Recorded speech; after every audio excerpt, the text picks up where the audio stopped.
আল্লাহ নবী একদিকে ডান দিকে সালাম ফিরাতে তার জন্য। ও আচ্ছা, ঠিক আছে। ঠিক আছে।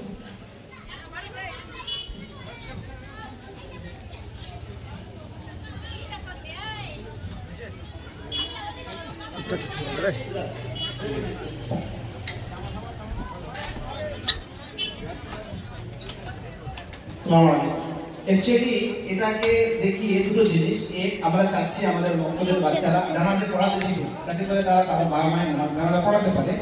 এবং দ্বিতীয় জিনিস হচ্ছে যে জানাজা এবং মাইয়ের সম্পর্কে আমাদের বহু ধারণা, বিশেষ করে মা বোনদের উদ্দেশ্যে বলছি, মাইয়ের ঘরে মহিলারা যে পুরুষ হোক কিংবা মহিলা নির্বিচার যে দেখতে যান, এটা মারাত্মক গুনাহ, কাবিরা গুনাহগুলির মধ্যে একটা।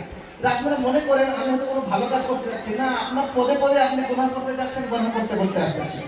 আমি অনুরোধ করবো যে সমস্ত মায়েরা আল্লাহকে ভয় করেন, গ্রামে হোক যেখানে হোক, নিজের আত্মীয় ছাড়া, আত্মীয় বলতে মা বাবা ভাই বোন এইরকম যারা নিজের রক্তের নিজের যারা, এদের ছাড়া কোনো মাইয়েতকে দেখার কোনো শারীরিক বিধান কোনো মহিলাদের জন্য নেই।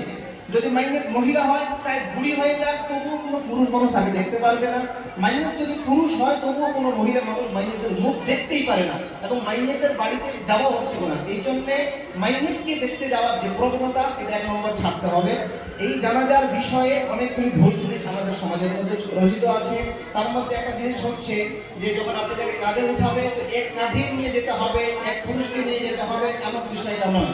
মানুষ কাঁধ বদলাবে, একটু দ্রুত যাওয়ার দরকার, কিন্তু সুন্নতি নিয়ম। জানাজার সালাম একদিকে ফিরিয়ে পড়ানো যায়, সাহাবীরা করেছেন, তবে দুদিকে ফিরায় অসুবিধা নেই, কিন্তু সাহাবীদের আরও দেখেছে তারা একদিকেই পড়াতেন, এবং সৌদি আরবও দেখা যায় একদিকেই সালাম ফিরিয়ে তারা জানাজা শেষ করে। এবং এছাড়াও কোরআন তেলাওয়াত, মাইকের সামনে কান্নাকাটি করা ইত্যাদি, এগুলো এক ধরনের হচ্ছে কুসংস্কার যা আমাদের সমাজের মধ্যে আছে। সংক্ষিপ্ত এই মেসেজটি দেওয়া এবং তার সাথে সাথে বাচ্চাদেরকে ট্রেনিং দেওয়া, যাতে তারা জানাজা পড়াতে পারে। সবে মাত্র 3 মাসে তারা এই জার্নিতে আছে। আশা করছি ইনশাআল্লাহ আগামী 2 বছর